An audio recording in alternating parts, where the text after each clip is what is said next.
akkam jirtu hordoftoonni TV ifa fayyinaa marti keessanii fagoodhaaf dhiyoo teessanii karaa hundumaa TV kana ilaalaa kan jirtan karaa YouTube, karaa TV, karaa Facebook, karaa Instagram, karaa Twitter akkam jirtu baga nagaa taatan isiniin jecha akkuma beekamu maqaan koo ergamaa Geetahuun Buruum jedhama. Waldaa ifa fayyina addunyaa akkasumas TV ifa fayyinaarraa Waaqayyo isa karaa hundumaa nu gargaaree isin nu ga'e guddisnee galateeffanna. Maqaan isaa bara baraan haa eebbifamu. Waaqayyo waan hundumaa keessatti guddaadhaaf, beekaadhaaf, jabaadhaaf amanamaadha. Warra kan isaati Waaqayyo ni eega, ni golga, ni tumsa. Egaa akkuma beekamu yeroo ammaa kanan as ba'ee karaa foddaa televiizinii amma dubbachuu barbaade addunyaan keenya har'aa jala maasitti jeequmsaaf sochii dadhabbii nagaa dhabuu guddaa keessa jirti. Kanaaf jabinni guddinni aangoon Waaqayyotu qaba. Kiristaanonni keenya yeroo ammaa kiristaanotas ta'e kiristaanotaan alatti jajjabina sagalee Waaqayyoo jajjabina Waaqayyoo biraa waan barbaadaniifan dubbachuudhaaf achi as ba'ee jira. Innis jeequmsi amma jiru waa'ee dhibee koronaa wajjin wal qabatee addunyaan jeequmsa hamaa jibbisiisaaf baay'ee dadhabsiisaa keessa jirti jechuudha. Egaa dhibeen kun gaaga'amni hamma ta'e kun biyya tokko duwwaa miti guutummaa addunyaa al tokkittiitti wal duukaa sochoose yookaan wal duukaa raase. Addunyaan wal duukaa qabamte, addunyaan wal duukaa nagaa dhabde jechuudha. Kanaaf dhalli namaa yeroo baay'ee kan inni ittiin miidhamu oduu, kan inni ittiin jabaatus oduudha yookaan dubbiidha. Kanaaf addunyaan waa'ee dhukkuba kanaan, waa'ee dhibee koronaa kanaan, vaayirasii kanaan guddaa warraaqsa dhiphinaa yaaddoo guddaa yookaan hamaa keessa galtee jirti jechuudha. Kanaaf Waaqayyo inni hundumaa gararraa jiru warra kan isaatiif jabina, warra kan isaatiif aangoodha. Mee sagaleen Waaqayyoo maal jedha laata? Nan dubbisa iddoo tokko. Lammaffaa Tasaloniqee boqonnaa 3 lakkoofsa 3 irraa akkas jedha. Gooftaan garuu amanamaadha. Inni isin in cimsa, isa hamaa sanarraas isin in eega. Irran deebi'a. Gooftaan garuu amanamaadha. Inni isin in cimsa, isa hamaa sanas isinirraa in eega. Gooftaan amanamaadha. Inni isin hin cimsa, isa hamaa sanarraas isin in eega jedha. Gooftaan amanamaadha gaa. Iddoo adda addaa teessanii TV kana hordofaa kan jirtanii garaan keessan irraafamin. Waaqayyo amanamaa waan ta'eef qilleensa amma ka'e duukaa buutanii akka garaan keessan irraafamne dhaamsa isinii dabarsuu barbaada. Gooftaan amanamaadha. Gooftaa kanatti amanachuu, gooftaa kanatti boqochuu, gooftaa kana jaallachuutu nurra jiraata.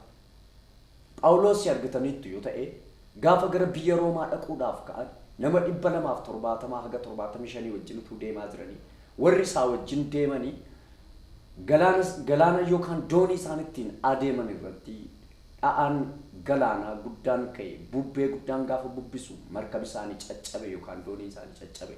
Garuu Phaawulos waa arge. Fuula mootii Roomaa dura dhaabbatee wangeela akka lallabu ganaa dhaqee biyya Roomaa akka dhaqu arge. Ganaa akka ce'u arge Phaawulos. Jarri warri isa galaana keessa isaa wajjin jiran garuu nyaata lagatanii hin jibbani, hin nyaannu, banneerra, dhumneerra jedhanii. Phaawulos garuu akkas jedhe, ani dana waa tokko argeera. Hin sodaatinaa, ka'aa, jabaadhaa, nyaadhaatii dhugaa jedheeniin. Isaan garuu nyaatanii dhuguu hin dandeenye, jajjabaachuu hin dandeenye. Phaawulos garuu Waaqayyoorraa waa argeera. Ani edana argeera. Fuula mootii Roomaa dura sin dhaabbanna nan dhaqaa jedheen. Waan isin dhibu keessaa Phaawulos ergii galaana kanarraa hafe qorraan garmalee waan hiddameef, qorraan garmalee waan rakkateef qarqara galaanaatti ergii ba'ee booddee hanxaxii fuudhee ibiddara naqee jedha. Qabsiisee harka isaa qabsiiseetu jedha. Hanxaxii sana keessaa bof harka isaa hiddee harka isaatti rarra'e jedhaan. ilaalaa waa tokkoon isinitti hima. Boofti durumaa nama hidda harkatti rarra'u garuu boofti nama hiddee bada malee boofti nama hiddee dhiisa malee harkatti rarra'u. Phaawulos garuu harka isaatti rarra'e. Warri bakkee dhaabbatanii ilaalan akkas jedhanii ilaa amma namichi kun amma du'a harki isaa ta'ee hamma du'a. Namichi kun nama gumaa ta'uunsaa hin oolu. Kaleessa galaana irratti yeroo darbe galaana irratti qorraan rakkataa ture. Har'a immoo yeroo inni boqodheera jedhutti boofti harka isaa hin du'a jedhanii utuu eeganii Phaawulos harka isaa ibidda sana irratti ni urgufate. Warri Waaqayyotti amanatan harka isaanii urgufatanii darbu. Dhukkuba kanarraa urgufatanii darbu. Waraana sagalee boo'ichaa kanarraa urgufatanii darbu. Egaa maal gochuu qabna gaa dhukkuba kana jalaa ooluuf abaarsa kana jalaa jeequmsa kana jalaa ooluudhaaf kiristiyaanas taate kiristiyaanas ta'uu baate ergaa tokkoon sii qaba. Maal goota sitti fakkaataa yookaan wanta nuyi gochuu qabnu waan muraasan sitti hima. Inni biraani sodaachuu dhiisuudha. Dhukkuba amma gaaga'ama rakkina amma ka'aa jiru kana sodaachuu dhiisuudha. Hin sodaatin. Dhukkuba amma ka'aa jiru kana sodaatin sababni isaa ati da'oo amansiisaa golgaa amansiisaa keessa jirta. Doonii amansiisaa keessa jirta. Inni Yesuusiin hin sodaatin. Du'i sirra hin jiru. Abaarsi sirra hin jiru. Abaarsi Yesuus Kiristoos fuudhee fannootti cinqaarseera. Sirra hin jiru. Gatii dhukkuba kee, gatii du'a kee, gatii abaarsa kee Yesuus irra jira. Kanaaf hin sodaatin. Inni biraani jaalala Yesuus Kiristoosiin of haaressi. Jaalala Yesuus Kiristoosiin of haaressuudha. Jaalalaan of haaressi. Jaalala Kiristoos keessatti of boqochiisi, of haaressi. Jaalala Kiristoos isanni fannoo irratti siif ta'e sana. Jaalala Yesuus Kiristoos fannoo irratti sii qabu sana. Ilaali isa keessatti of haaressi. Ani nama haaraadha. Ani dhukkuba kanaan hin qabamu, hin hiddamu jedhiiti of haaressi. Jaalala Kiristoos fannoo irratti siif raawwate sana yaadi. Kanaaf of haaressi jechuudha. Inni biraani amantii isa amanamaa sana Yesuus Kiristoositti hirkachuudha. Isa amanamaa sana Yesuus Kiristoositti hirkachuudha. Namoonni baay'een gaamma akkuma amma argamaa jiru biyyoonni garaagaraa mana barumsaa cufaniiru. Biyyoonni garaagaraa waldaa kiristiyaanaa cufaniiru. Biyyoonni garaagaraa daldala cufaniiru. Biyyoonni garaagaraa dirree xiyyaaraa isaanii cufaniiru. Kanaaf amma argitaniitti yoo ta'e ikoonomiin biyya addunyaa kun wal fakkaataa sababii dhukkuba kanaaf gadi bu'eera. Chaayinaan dur sadarkaa keessa turte amma sadarkaa keessaa baatee furguggifamteetti. Ameerikaan illee amma sodaa rakkina raafama guddaa keessa jiru. Biyyoonni akka Faransaay, biyyoonni akka Xaaliyaanii, biyyoonni akka Noorweey mana barumsaa, dhaabbata daldalaa, tiraanispoortii yookaan sochii geejjibaa adda addaa dhaabaniiru. Kanaaf biyyi kun biyya guddate waan ta'eef onlaayinii barnoota onlaayinii qopheesseera. Waaqeffannaa onlaayinii qopheesseera. Biyyi keenya garuu kanan qabdu. Biyyi keenya onlaayinii dhiisiitii yookaan immoo sarara fuulaa kan intarneetaa dhiisiitii biyyi keenya fuulaan tiraanispoortii dhaqee geejjiba taaksii dhaqee ittiin waaqeffatu geejjiba taaksii dhaqee ittiin gabaa dhaqee galuyyuu hin qabu. Waan tokkoyyuu argataa hin jiru. Bilbila argachuu hin danda'u uummanni keenya amanamaa isa ta'e gooftaatti boqochuudha. Waaqayyo abbaa kanatti hirkachuudha jechuudha. Inni biraan boqochuudha. Waan hundumaa keessaa bahi gooftaatti boqodhu. Qabeenya qabaachuu dandeessaa qabeenyi keessi oolchuu hin danda'u. Argitaniitti yoo ta'e amma sosochiin amma yeroo ammaa argamaa jiru uummanni hundinuu afaan isaa cuqqaallatee adeemaa jira. Yeroon isiniin jedhu of hin eeggatinaa isiniin jechuu koo miti. Of eeggachuun akkuma ta'ee utuu jiru Yesuus Kiristoositti boqodhu. Inni siif protectorii keeti, inni siif golgaa keeti, inni siif da'oo keeti. Mee iddoo tokko nan dubbisa sagaleen Waaqayyoo akkas jedha. Faarfannaa Daawit 91 lakkoofsa 1 irraa akkas jedha. Namni golgaa isa hundumaa gararraa jiru keessa jiraatu gaaddisa isa hundumaa danda'u jala in buufata. Namni golgaa isa hundumaa gararraa jiru keessa jiraatu gaaddisa isa hundumaa danda'u jala in buufata. Gaaddisa jechuun yeroo boqonnaati. Yeroo aduun nama gubuu dhaqaniitti baqatu gaaddisni. Gaaddisa yeroo hundumaan barbaadan gaaddisa gaafa rakkinaaf barbaadu. Kaleessa gooftaan beektu yoo ta'e gaaddisa kee Yesuusiin godhadhu har'a. Golgaa keessa godhadhu isatti baqadhu. Doonii amanamaa keessa godhadhu. An dhaamsan isinii qaba saba keenyaaf biyya kana Itoophiyaadhaaf dhaamsa guddaa ani qabu yoo jiraatu golgaa kee Yesuus Kiristoositti baqadhu isa godhadhu jechuudha. Kanaafi inni biraani afuura ofii to'achuu yookaan afuura ofii to'achuu yeroon isiniin jedhu afuura jireenya ofii kana afuura waaqeffannaa ofii kana to'achuudha. Miira fooniitiin sochoonee kaanee gaaga'ama uumuun nurra hin jiraatu. Miira keenya to'achuutu nurra jiraata. Achitti akkas ta'e jedhanii asitti akkas ta'e jedhanii sodaachuun nurra hin jiraatu. Sodaachuun nurra hin jiraatu. Yaadda'uun nurra hin jiraatu. Raafamuun nurra hin jiraatu. Yaadda'uun nurra hin jiraatu. Miira ofii to'achuudha. Miira kee to'adhu. Obboleessa koo obboleettii koo miira kee to'adhu. Ammuma waan dhageesseef hin gaaga'ama nuumin girrigirrii nuumin golgaasa hundumaatti ergii boqotte afuura kee boqochiisi. Miira kee to'adhu. Miira kee qabachuu danda'e hin yaadda'in. Yesuus Kiristoos golgaa amanamaadha. Kanaafi miira ofii to'achuun barbaachisaadha jechuudha. Inni biraan ilaalcha ofii Yesuus Kiristoos irra kaawwachuudha. Qabeenya irraa ilaalcha kee kaasi. Beektota irraa ilaalcha kee kaasi. Nama irraa ilaalcha kee kaasi. Mootota irraa ilaalcha kee kaasi. Dhukkuba kana irraa ilaalcha kee kaasi. Dhukkuba koronaa jedhamu kana irraa ilaalcha kee kaasi.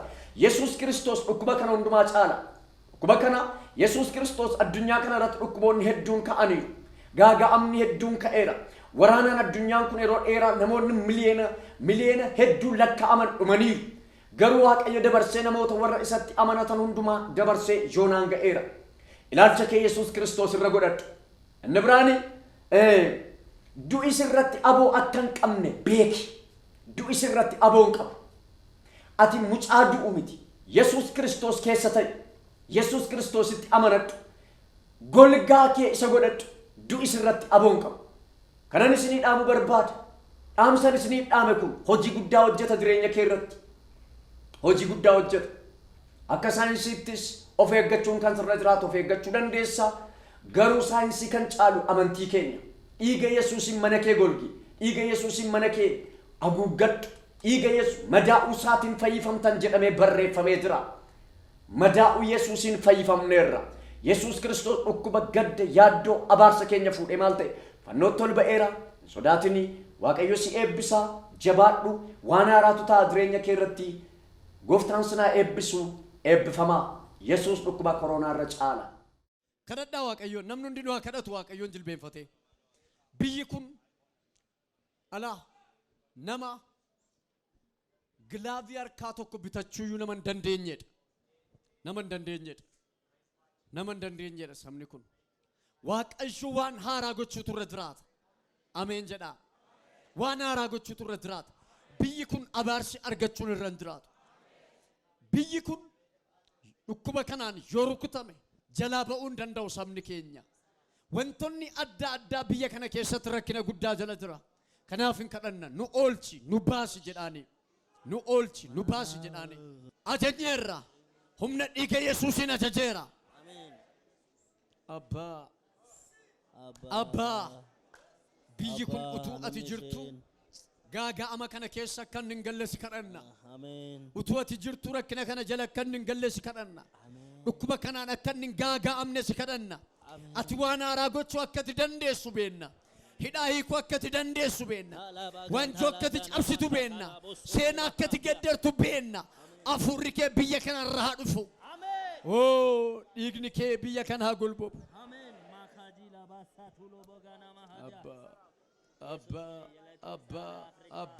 Abbaa siwaamna biyya kana irratti siwaamna. Atin jirtu taanaan biyyi kun faayidaa hin qabu. Atin jirtu yoo ta'e harki kee hin jiru yoo ta'e harki kee hin jiru yoo ta'e irreen kee hin jiru yoo ta'e ati nu faana hin jirtu taanaan waa tokko gochuu hin dandeenyu. Kadhadhaa Waaqayyoon isinatti nima saba Waaqayyo afurri qulqulluun biyya kana hin golboba. Anaafati nama marfee lilmoo tokko bitachuu hin dandeenyedha. Isa kaan dhiisaati. Isa kaan dhiisaati. Dhukkubni kun biyya kana galuun irra hin jiraatu. Abaarsi kun biyya kana galuun irra hin jiraatu. Dhukkubni kun biyya kana galuun irra hin jiraatu. Gaaga'amni kun galuun irra hin jiraatu. Maqaa caalu maqaa Yesuusin gidduu galleerra. Abba ኢየሱስ ልመዳውት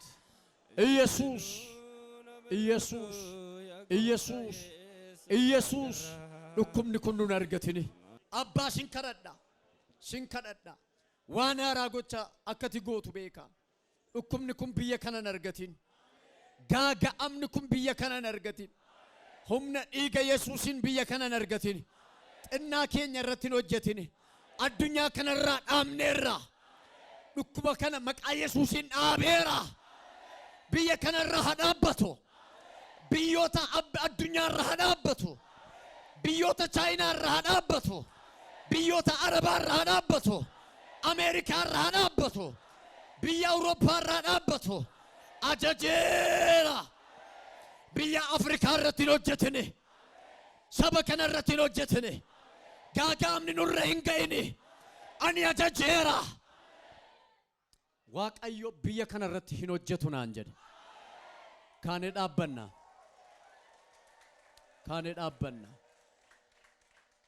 waaqayyo natti meera biyya kana irratti hin hojjetu naan jedhe waaqayyo dhaabeera naan jedhe waaqayyo dhaabeera dhe waaqayyo kana booddee baay'een deemu dhukkubni kun dhe waaqayyo hundee dhukkuba kana ani gogseera dhe waaqayyo biyya chaayinaa keessaa ka'e biyya chaayinaa galleerra biyya chaayinaa irraa dhaabneerra Amen. biyya faransaay xaaliyaanii irraa dhaabneerra Amen. biyyoota afrikaa keeniyaa fi Itoophiyaa irraa dhaabneerra Amen. biyya saawuz afrikaa fi senegaal kee hidda isaa kunneerra Amen. anamma ajajee Amen. Amen. Humna dhiiga Yesuusiin. Amen. Dhiiga Yesuus gararraa kan jiru hin jiru. Amen. Ani amma ajajeera. Amen. Waaqayyo natti meera. Hundeen dhukkuba kana hin dhaabbata. Amen. Hin goganaan jedhe Waaqayyo. Amen. Nan gogsanaan jedhe Waaqayyo. Yeroo gabaabaatti hundee isaa kutee gogseera jedhe Waaqayyo. Amen. Yes. Yes. Thank you, Lord. Na ilaala. Na dhaggeeffadhaa. Amma hidda wayii gaafa kuttan. Hidda wayii gaafa kuttan. Muka muruudhaaf hidda kutuun tokko miti. Gaafan isiniin jedhe hidda wanta mukarra yaatu tokko beektu mini. Wanta akkasii gaafa kuttan daqiiqaa 10 sa'atii tokko utuun guutin goga. Hin shoolbe hin bad. Akka kanatti wanta cetun argan addunyaa kanarraa. Amen. Waaqayyo akkasnaan jedhe addunyaa kana akkuma isheen na argituufan godhe dhe Waaqayyo. Amen. Anaan akkuma isheen beektuuf bartuufan godhe dhe Waaqayyo. Amen. Anamma gar hundee isaa qabee harka kootiin Amen. miccireksee buqqaaseera dhe Waaqayyo. Hin dhaabbata dhe Waaqayyo. Hin dhaabbata. Mee walgaa dhaabbateera jedhaaka. Dhaabbateera jedhaaka. Abbatera. Dhukkubni koronaa kun dhaabbateera. Amen. Ani ajajeera. Amen. Dhukkubni koronaa kun dhaabbateera. Amen. Mee dhaabbateera jedha. Abbatera. Qulqulloota irratti hin hojjetu. Amen.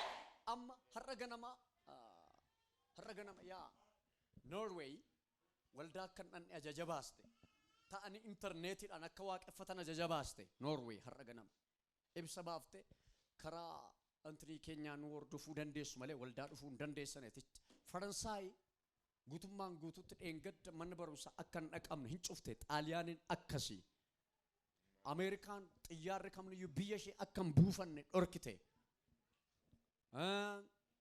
Chaayinaanis mana barumsaa dhorkiteetti. Biyyoonni adda addaa dhorkaa jiru. Biyyi Itoophiyaa dippiloomaasiin isheen qabdu kan ikoonoomii yoo ta'e siyaasaa guyyaa tokkittiif dhaabbatee jennaan hin badde. Biyya Itoophiyaadhaaf kan falmu kan dubbatu Waaqayyo sagararraa irra jirudha. Amen. Dhaabbateera dhe Waaqayyo. Amen. Na dhaggeeffadhaa dheengadda gaafa jimaataa ani ganama sa'atii 4 dubbadhe guyyaa akka inni argame gabaafame. Amma garuu Waaqayyo akkasnaan jedhe wanti xiqqoon tokko jirti ani garuu nan dhaabaa namoota baay'ee tarkaanfii hin fudhatu. Amen. Anamma dhaabeera dhe Waaqayyo. Amen. Dhiyaateera jedhaaka.